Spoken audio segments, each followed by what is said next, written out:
महाभारताचा प्रसंग खूप सुंदर असा प्रसंग यापुढे आलेला आहे। व्यास भगवान ग्रंथ लिहिण्याकरता बसलेले आहेत।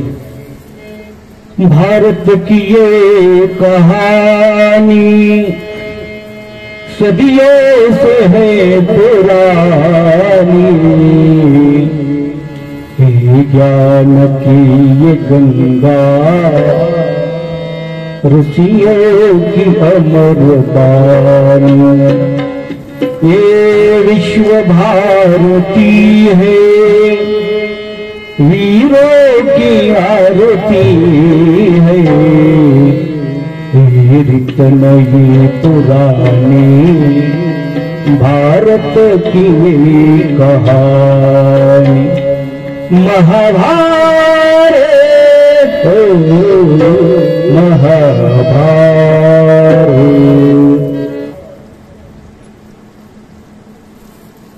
शंभर कौरव आणि 5 पांडव आहेत। यांच्यामध्ये महाभारत युद्ध झालेलं आहे। 100 कौरव रणांगणामध्ये झाडाचरती पडलेले आहेत। एकटा दुर्योधन त्या रणांगणामध्ये विव्हळ अवस्थेमध्ये पडलेला आहे। विव्हळतोय, कुणीच नाही आजूबाजूला। त्याचे असणारे 100 सगळे 100 कौरव, 99 असणारे कौरव मृत्युमुखी पडलेले आहेत आणि एकटाच दुर्योधन त्या रणांगणामध्ये विव्हळत्या अवस्थेमध्ये पडलेला आहे। रडतो आहे, शोक करतो आहे। त्या ठिकाणी अश्वत्थामा आलेला आहे आणि सांत्वन करू लागला दुर्योधनाचं। राजे, तुम्ही जर मला सेनापती पद दिलं असतं तर 5 पांडव मागच मारून टाकले असते, सांगू लागला। दुर्योधनानं आपल्या डोक्यावरचा मुकुट काढला आणि अश्वत्थाम्याला दिलेला आहे। जा, मी तुला सरसेनापती पद देतो। डोक्यावरती मुकुट घातला। जा म्हणला, पांडवाचा काटा काढून ये, वध करून ये। निघालेला आहे महाराज। अश्वत्थाम्या निघालेला आहे। रात्रीची वेळ आहे। युद्ध विराम झालेलं होतं। 5 पांडव, द्रौपदी माता, कृष्ण परमात्मा आपल्या पर्णकुटीच्या बाहेर गप्पा मारत बसलेले आहे जरा अंतरावरती। आणि या 5 पांडवाचे 5 पुत्र आश्रमामध्ये झोपलेले आहेत।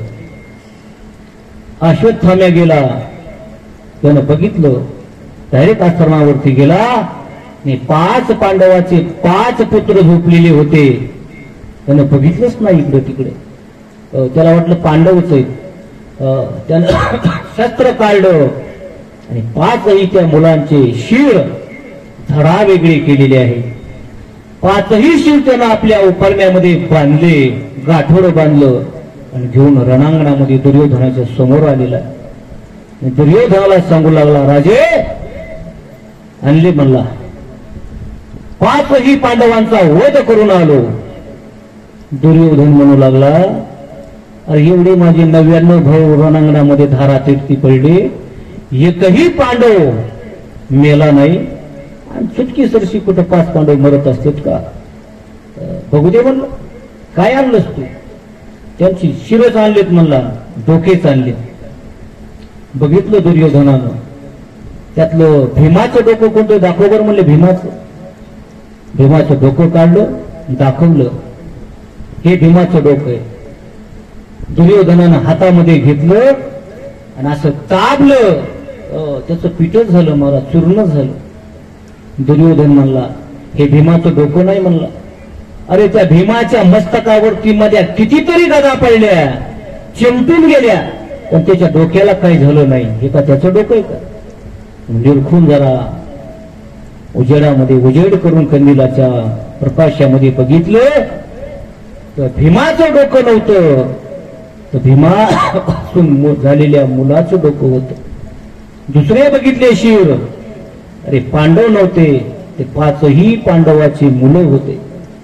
दुर्योधनाला राग आला अश्वत्थाम्याचा. अरे अश्वत्थाम्या, काय केलंस तू हे? अरे आमच्या कुळाला तो दिवास ठेवला नाही, आमचा वंशच तू संपवून टाकलास. दुःख झालं दुर्योधनाला, दुःख झालं, आमचा वंश संपला, दुःख वाटू लागलं. आणि एकीकडून आनंदही वाटू लागला. चला, पांडव काय हाती लागले नाही, पण पांडवाची मुलं का होईना मारले. आनंदही वाटू लागला, दुःखही झालं, आनंदही झाला. आणि त्याच भरामध्ये दुर्योधनाचा प्राण निघून गेला. कारण दुर्योधनाला त्यानं एका ब्राह्मणाला विचारलेलं होतं, माझा मृत्यू कशात आहे? त्यावेळेस दुर्योधनाला सांगितलं की सुख आणि दुःख ज्या वेळेस एकदाच तुझ्या बरोबर येईल, तू मरण पावशील. आणि ती अवस्था आली महाराज. सुखही झालं, 5 पांडवाचे पुत्र मेले, सुख वाटू लागलं, पण कुरुवंशाला काय दिवाच राहिला नाही, याचं दुःख वाटू लागलं. सुख आणि दुःख सगळंच आले, मृत्यूमुखी पडला महाराज. हो, आणि इकडे हाहाकार झाला. द्रौपदी माता आपल्या पर्णकुटीमध्ये गेलेली आहे, गुहेमध्ये गेली, आश्रमामध्ये गेली. बघतो तर काय रक्ताच्या थारोळ्यामध्ये 5ही पुत्र पडलेले. हंबरडा फोडला, धावा धावा मोड वचन आडू लागलेली आहे. 5ही पांडव धावत आले, कृष्ण परमात्मा धावत आले. बघितलं रक्ताच्या थारोळ्यामध्ये 5ही पुत्र असणारे पडलेले आहेत. अरे कुणी केलं असेल, कुणी केलं असेल? अर्जुन म्हणला, ज्यानं कुणी केलं असेल त्याचा वध केल्याशिवाय मी राहणार नाही. आणि निघाला अर्जुन, शोध घेण्याकरता निघाला. आणि हा अश्वत्थाम्या पळत पळत आलेला आहे आणि व्यास महाराजांच्या आश्रमामध्ये लपलेला आहे. शोधू लागले त्याला. शोधता शोधता शोधता अर्जुनाच्या हाताला अश्वत्थाम्या लागलेला आहे, त्याच्या जटेला धरलेला आहे. फरफटत फरफटत बाहेर काढलं. घनघोर असं युद्ध त्या दोघांचं झालेलं आहे. अश्वत्थाम्यानं ब्रह्मास्त्र सोडलं. कृष्ण अर्जुनाला देखील ब्रह्मास्त्र सोडावं लागलं. त्या ब्रह्मास्त्रामुळं सर्व सृष्टीचं चलन वलन बिघडू लागलेलं आहे. अर्जुनाला सांगितलं, बाबा ब्रह्मास्त्र परत घे. अर्जुनानं ब्रह्मास्त्र परत घेतलं, पण अश्वत्थाम्याला ते ब्रह्मास्त्र परत घेता येत नव्हतं. अर्धवट विद्या होती त्याची, त्याला सोडता येत होतं पण ते परत घेता येत नव्हतं. काही काही माणसाला विश्वासी चढवता येतात पण उतरता येत नाहीत, अशी अर्धवट विद्या.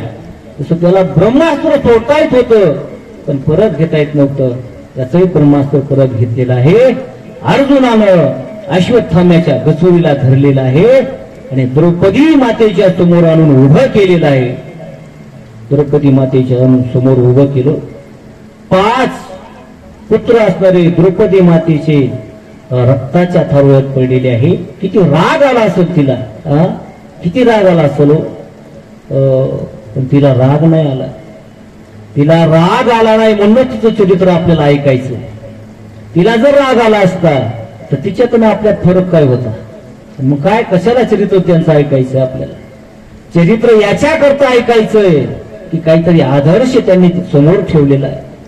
5ही पुत्र मारले तरी सुद्धा द्रौपदी माता शांत आहे. तिच्या अंतःकरणामध्ये दया आहे, प्रेम आहे, कळवळा आहे. अर्जुन महाराजांना सांगितलं, हो त्याला मारू नका, म्हणजे सोडून द्या. का? 5 पुत्र मारले आपले, का सोडून द्यायचं? नाही म्हणले, त्याला सोडून द्या. पुत्र मेल्यानंतर त्याचं काय दुःख असतं हे का मातेलाच माहित असतं. माझे पुत्र 5 मारले, किती वेदना होत आहेत ते मलाच माहिती. आणि त्याला जर मारलं तर त्याच्याही आईला तसंच दुःख होईल. ऐशी कळवळ्याची जाती करी लाभावी न प्रीती, हे आईच अंतकरण आहे. म्हणून त्याला मारू नका, सोडून द्या. द्रौपदी माता गयावया करू लागली. राग आलेला होता पांडवांना. नाही म्हणले, सोडायचं नाही, मारायचं याला. पण द्रौपदी मातेने हात जोडले, मारू नका. काय करावं? कृष्ण परमात्म्याला विचारू लागले, देवा काय करावं आता सांग. अर्जुन महाराज म्हणले, मला तर वाटायला याचं शिरच उडवावं, पण द्रौपदी म्हणते मारू नका. काय करावं? अर्जुन म्हणला, कृष्ण परमात्मा म्हणले, मी तरी काय सांगू बाबा, आता हे मारण्याच्याच लायकीच आहे. त्यानं घरघोर असं पाप केलेलं आहे, निष्पाप बालकाचा वध केलेला आहे, त्याला मारायलाच पाहिजे. आणि द्रौपदी माता सांगते मारू नका, तिचंही ऐकायला पाहिजे. म्हणजे आता नेमकं काय करावं? कृष्ण परमात्मा सांगू लागले, मी काही सांगू शकत नाही बाबा, आता तुझा आकार तू काय. याला मारल्यानंतर पाप तर काही लागतच नाही, कारण असे 5 जण सांगितलेले आहेत आतोताई की त्यांना मारल्यानंतर पाप लागत नाही. त्याच्यामध्ये 5 जणांचा उल्लेख आहे.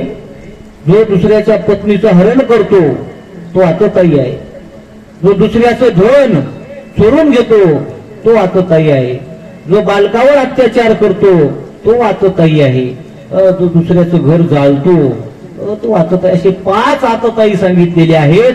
आणि यांना जर मारलं तर पाप लागत नाही. म्हणून म्हणू लागले, बाबा काय करायचं ते तू कर. मग शेवटी असा निष्कर्ष काढला, ब्राह्मण पुत्र आहे, मारावं तर पाप लागल, नाही मारावं खूप मोठा अपराध केलेला आहे. आणि मग 5 पुत्र मारले. त्याच्या चेहऱ्या काय डोक्यावरती 5 असणारे पाठ काढलेले आहेत, 5 प्रकारचे पाठ काढले. त्याचा अपमान केलेला आहे आणि त्याला लाथ मारून हाकलून दिलेला आहे. तरी सुद्धा हसतच येऊ लागला महाराज.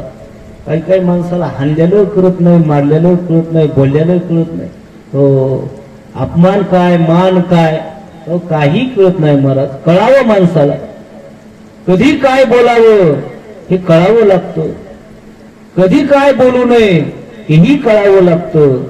कधी कधी गप्प बसणं शहाणपणाचं ठरतं, पण ते सुद्धा कळावंच लागतं. तसं कळावं माणसाला.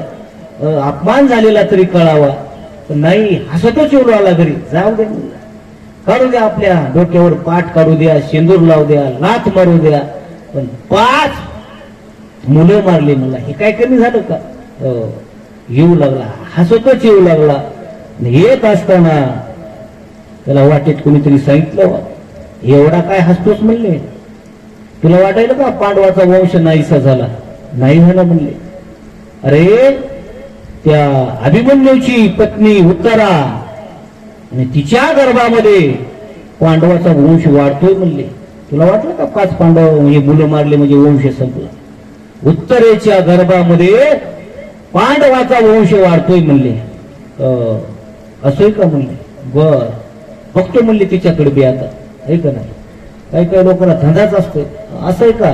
पण तसं करतो मग त्याला काय, वाईटच करण्याची प्रवृत्ती असते काही काहीच. आणि मग त्यानं काय केलं, त्या उत्तरेच्या गर्भामध्ये ब्रह्मास्त्र सोडलं, तो गर्भ नाहीसा करण्याकरता.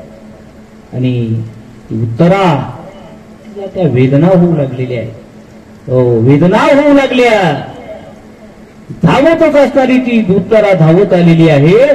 5 पांडव, द्रौपदी माता, कुंती आणि कृष्ण परमात्मा ज्या ठिकाणी उभे होते त्या ठिकाणी आली.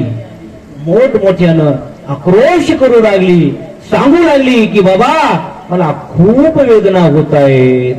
जरे माझी काया लागला ओ नवा, जरे माझी काया लागला ओ नवा, जरे माझी काया लागला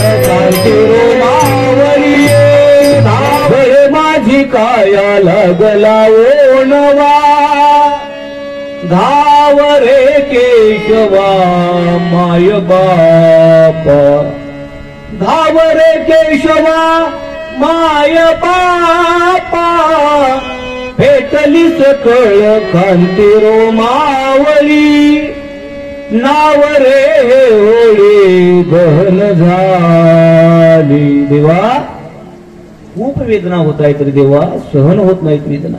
काय झालं बघितलं कृष्ण परमात्म्यानं त्या उत्तरेच्या गर्भामध्ये या अश्वत्थाम्यानं ब्रह्मास्त्र सोडलेलं आणि मग भगवान परमात्म्यानं सूक्ष्म रूप धारण केलं आणि त्या गर्भामध्ये प्रवेश केला आणि त्या गर्भाचं संरक्षण केलं. मला म्हणून तर देवाच्या बाबतीत म्हटलं जातंय देव ज्याचं रक्षण करतो ना नाही लाज धरीत साधावया भक्ती काज नाही लाज धरीत. परमात्मा भक्ताची एवढी सेवा करतो महाराज लाज धरत नाही. तो काही काम करतो काही काम करतो सेवा करतो. गर्भामध्ये जाऊन त्या उत्तरेच्या गर्भाचं संरक्षण केलेलं आहे. आणि विचारलं उत्तरे आता कसं वाटतंय. हा आता म्हणजे थोडं शांत वाटतंय म्हणजे. आणि ब्रह्मास्त्र परमात्म्यानं आतमध्ये सोडलं त्या गर्भाचं रक्षण केलेलं आहे. सांगितलं बाबा आता युद्ध झालेलं आहे आता जातो म्हणले मी द्वारकेला. झालं माझं काम आता द्वारकेचा राणा पांडवा घरी. तुम्हाला आता युद्ध झालं राज्य तुमच्या स्वाधीन केलं माझं काम झालं म्हणजे आता मी जातो द्वारकेला. जात असताना म्हणले आता मी देव आहे म्हणले परमात्मा आहे आणि तुम्ही माझी भक्त आहात. जाता जाता तुम्ही काहीतरी मला मागा. त्या ठिकाणी मागण्याकरता भगवान कृष्णानं प्रवृत्त केलेला आहे. आणि मग मागण्याचा कार्यक्रम सुरू झाला.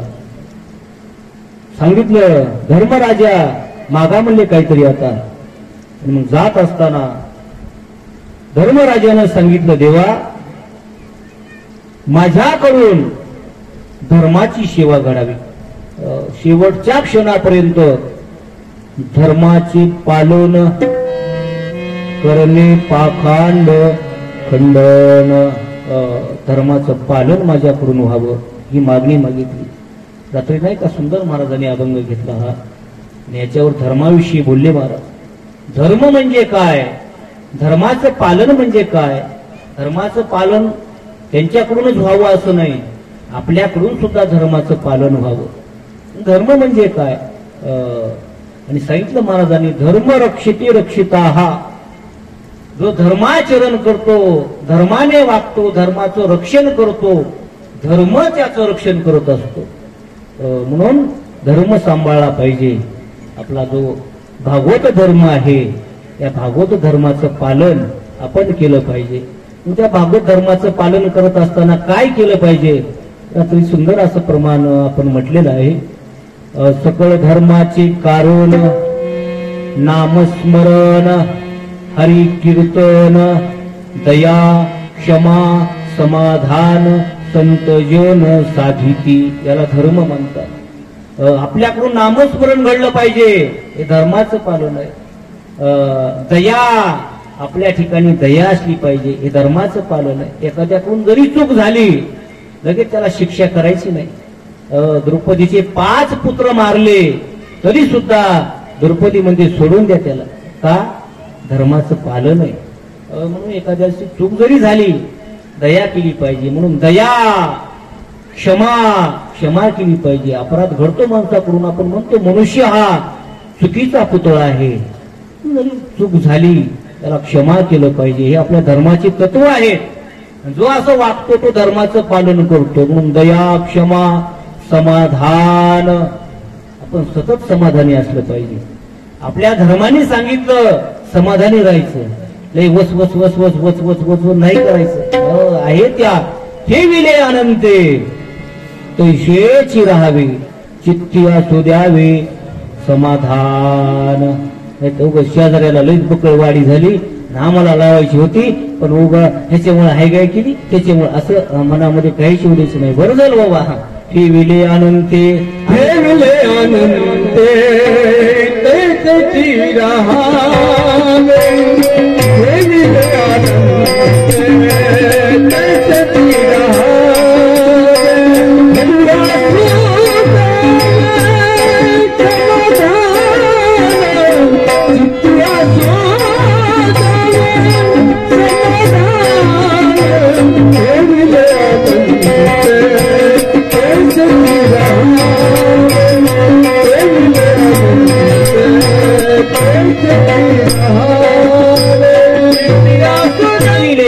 दे तैसेची राहावी, चित्ती असू द्यावे समाधान. चांगले जरी आपल्यावर परिस्थिती असली समाधान राहायचं, जरी कमी जास्त झालं वाईट झालं काय तर त्याच्यामध्ये सुद्धा शांत राहायचं. मनवोनी शांती धरा उतराल पहिलं तिरा, शांती परते नाही सुख एर अवघेची दुःख. मनवोनी शांती धरा उतराल पहिलं तिरा. शांत असलं पाहिजे माणसानं. हे धर्माचं पालन आहे म्हणून संत जन साधिती दया क्षमा समाधान. ते संत जन साधिती अशा धर्माचं पालन माझ्याकडून व्हावं अशी मागणी धर्मराजाने केलेली आहे. अर्जुन महाराजाला विचारलं, अर्जुना देवानं माग बाबा अर्जुना काहीतरी माग. अर्जुनानं सांगितलं, देवा तुम्ही माझे गुरु आहात, मी तुमचा शिष्य आहे, तुम्ही ज्या मार्गाने मला वाट दाखवली त्याच मार्गाने मी मार्गक्रमण करत आहे. असा हा गुरु शिष्य भाव शेवटपर्यंत टिकून राहावा. गुरु शिष्य पण सिद्धी नेले, बस याच्यामध्ये काही भेदभाव होऊ नये. मी तुमचा शिष्य आहे, चंद्र सूर्य आहे तोपर्यंत तुम्ही माझे गुरु आणि मी तुमचा शिष्य, हा भाव माझ्या अंतःकरणात असावा अशी मागणी अर्जुन महाराजांनी केलेली आहे. भीमदादाला म्हटले, दादा मागा म्हणले काहीतरी, आता चाललोय मी. दादा म्हणले, आता काय मागावं म्हणले, आता काय मागू म्हणले तुम्हाला देवा. काय नाही म्हणले, मला खाताना पिताना फक्त तुमचं नाव माझ्या मुखात असत. हो, खाताना पिताना म्हणजे भीमदादाला असं सांगतात किंवा खाण्यापिण्याचा लय नाद होता. भीमदादा जर जेवायला बसले उठतच नव्हते म्हणून. हो, काय जे आज आपला स्वयंपाक केलाय का ते सगळा स्वयंपाक संपूसर उठतच नव्हते मग, एवढं खात होते म्हणून. आता किती खात होते काय माहिती.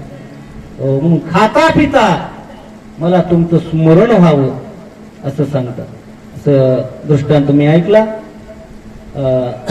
भीमदादाला जेवायला बोलवलं गावामध्ये आणि गडबडे म्हणून लवकर बसले जेवायला. जेवायला बसल्यावर सुरू झालं, आणा चपाती आणा, वरण आणा, भात आणा, बुंदी आणा. हो, टोपलेनच आणा म्हणू लागले. असं हातात नाही काय नाही, टोपलेची टोपलेच. हो, रांगच लागली महाराजाचं. ते टोपलं आणूच तर हे टोपलं खतम करायचे ते. हो, गाव जेवणाचा कार्यक्रम आणि अर्धा तर स्वयंपाक तेनच हाणला. हो, काय करावं काय करावं काय करावं. मग फोन लावला घरी धर्मराजाला. म्हणले, बाबा ते भीमदादाला जेवाय बोलवलं म्हणले, ते लयच वेगळाच प्रकारे म्हणले त्यांचा. हा, भीमदादा म्हणले, काय नाही असं म्हणा म्हणले. आता एक घास खाऊ घाला म्हणले त्यांना म्हणा, हा कुंतीचा घास एवढंच म्हणा म्हणले. त्याचं जेवणच बंद होत. मग एक जणांनी तसं केलं. शेवटी घास उचलला. दादा म्हणजे कुंतीचा घास आहे, खा. तसं म्हटलं की दादा म्हणले, हा झालं म्हणले जेवण, आता फुल झालं. असं दादाचं सांगतात बाबा, जेवण लय करत होते. खाता पिता मला तुमचं स्मरण व्हावं असं मागितलं. पुढं नकुल सहदेव का नाही, हे 5 पांडव आहेत का नाही, धर्म भीम अर्जुन नकुल सहदेव, हे 5 पांडव. नकुल सहदेव, धर्म भीम अर्जुन आणि नकुल सहदेव या दोघांनी मागितलं, सांगा काय तुम्हाला द्यायचंय. नकुलांनी सहदेवाने सांगितलं, ज्येष्ठ भावांची सेवा घडावी, माझ्या ज्येष्ठ भावाची आमच्याकडून सेवा घडावी. हा सेवा भाव शेवटपर्यंत आमच्या अंतःकरणामध्ये असावा अशी मागणी मागितली. आणि परमात्मा जाण्याकरता निघाले. जात असताना म्हणले, उशीर झालाय देवा म्हणले, आता 4:45 वाजलेत म्हणले. हो, 4:45 वाजले, आवडता घ्यावा म्हणले, जायचे म्हणले अजून.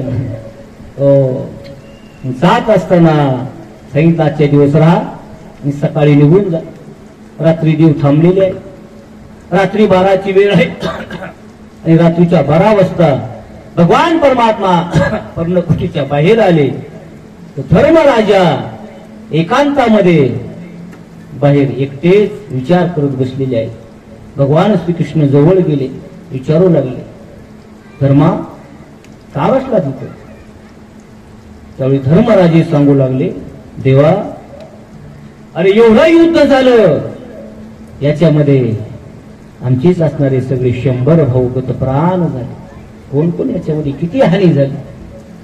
आणि या रक्त रंजित झालेलं हे राज्य आणि अशा खुर्चीवर बसून मला हे राज्य चालवायचं नाही म्हणे. असं राज्य हाणून मारून ताणून आणलेलं राज्य, ते राज्य मला चालवायचं नाही म्हणे.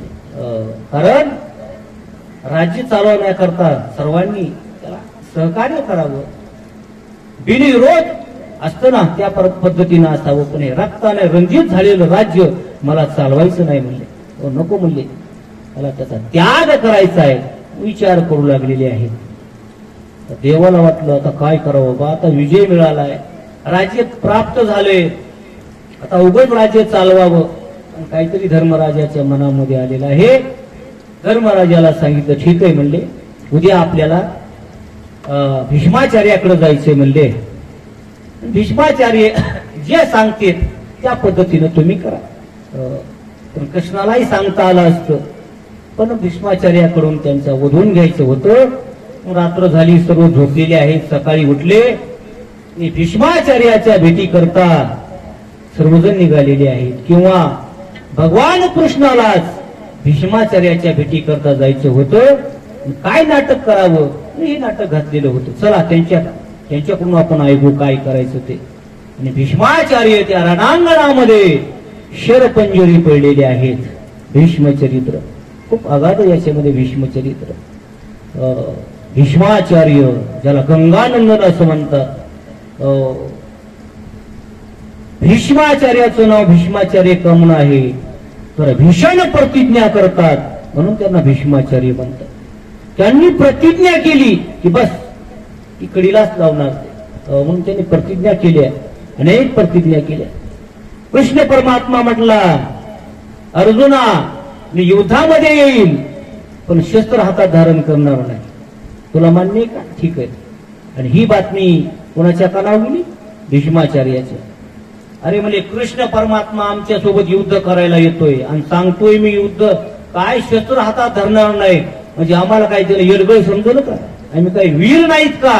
अरे मीही प्रतिज्ञा करतो, भीष्म गंगानंदन प्रतिज्ञा करतो की देवाला हातामध्ये शस्त्र धारण करायला लावी. ही प्रतिज्ञा केली.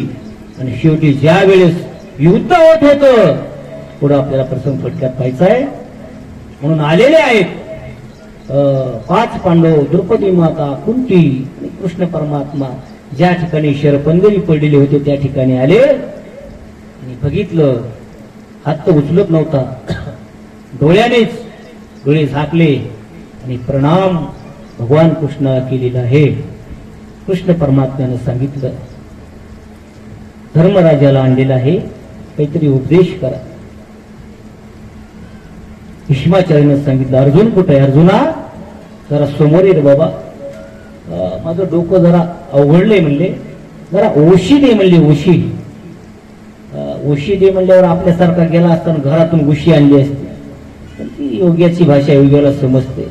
अर्जुनानं एक बाण मारला, एका बाणानं त्यांना उशी केली असं त्यांचं डोकं आधार झालेलं आहे.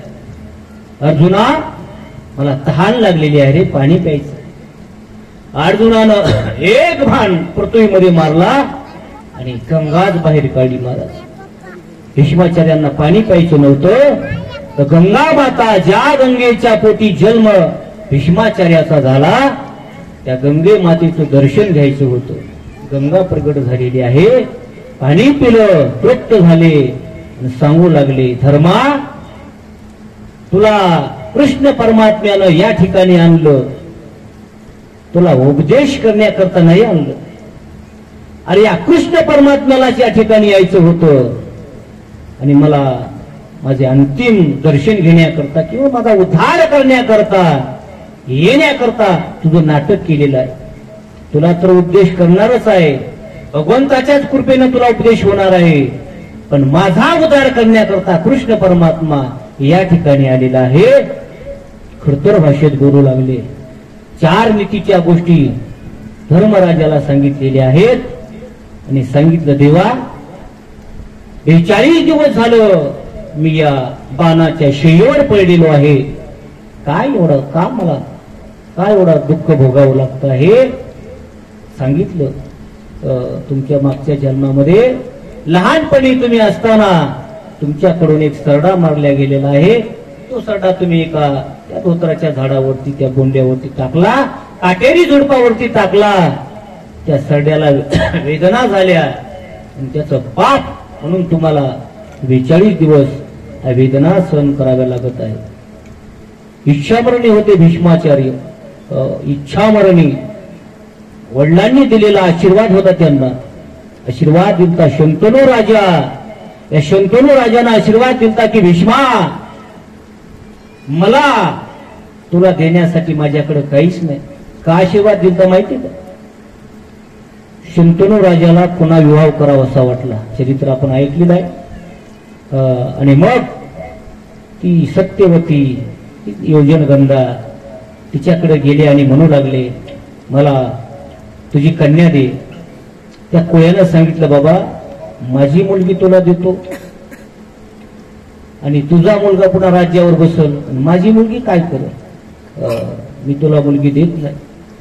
आणि मग शेवटी की भीष्माचार्याच्या कानावर बातमी गेली. भीष्माचार्य त्या कोळ्याकडे गेले आणि सांगू लागले, माझ्या बापाची इच्छा आहे पुन्हा लग्न करण्याची. मी भीष्म गंगानंदन प्रतिज्ञा करतो की हस्तिनापूरच्या गादीचं रक्षण करील, अजन्म ब्रह्मचारी राहील, लग्न करणार नाही. प्रतिज्ञा केली. नंतर शंतनू राजा आणि त्या सत्यवतीचा विवाह झाला. ती सत्यवती ज्यावेळेस नांदायला आली, पहिल्याच रात्री तिनं सांगितलं, अहो आपलं लग्न होत नव्हतं, पण तुमचा मुलगा रात्री घरी आला, माझ्या बापाला सांगितलं की मी अजन्म ब्रह्मचारी राहील. नंतर माझ्या बापानं तुमच्याशी माझा विवाह केला. शंतनू राजाला दुःख झालं. अरे माझा मुलगा, त्याचं लग्नाचं वय आहे, त्यानं माझ्यासाठी आपलं आयुष्य समर्पित केलं. दुःख वाटलं. रात्रीच भीष्माचार्यांच्या महालामध्ये आले. भीष्माचार्यांना उठवलं, भीष्मा, अरे माझ्याकरता केवढा तू त्याग केलास, ब्रह्मचारी राहिल्याची तो प्रतिज्ञा केलीस, माझ्यासाठी खूप मोठा त्याग केलास. अरे तुला देण्याकरता माझ्याकडे काहीच नाही, पण हा बाप तुला आज आशीर्वाद देतोय की तू काय इच्छामरणी होशील. इच्छामरणी, तुझ्या मनावर तुला कधी मरायचंय हा आशीर्वाद तुला आहे. आई वडिलांचा फक्त आशीर्वाद घेतला पाहिजे. आशीर्वादामुळे भीष्माचार्य 42 दिवस त्या शरपंजरी पडलेले आहेत. नाही, त्याच्यातून शिकण्याकरता आई वडिलांचा आशीर्वाद घ्यायचा. आई वडिलांचे आलेल्या पगारीचे पैसे नाही घ्यायचे, फक्त आशीर्वाद घ्यायचा. आशीर्वादानंच माणसाच्या जीवनाचं भलं होत असतं. म्हणून भीष्माचार्याला सांगितलं, तुम्ही लहान असं केलेलं आहे कर्तृत्व. शेवटी सांगितलं, भीष्माचार्य म्हटले, देवा आता माझ्या अंत समयी मला तुम्ही ते रूप दाखवा जे रूप तुमचं रणांगणामध्ये होतं. युद्ध करताना जे तुमचं उग्र रूप होतं. मी एक योद्धा आहे, शूर आहे, आणि शूराचं मरण सुद्धा त्याच पद्धतीनं असावं. ते रूप तुम्ही धारण करा, उग्र रूप धारण करा जे रणांगणामध्ये केलेलं होतं.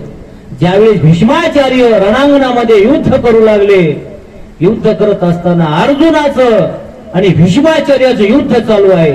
भीष्माचार्यानं बाण सोडावा आणि अर्जुनाचा रथ पाठीमागं जावा. देवाला वाईट वाटत होतं.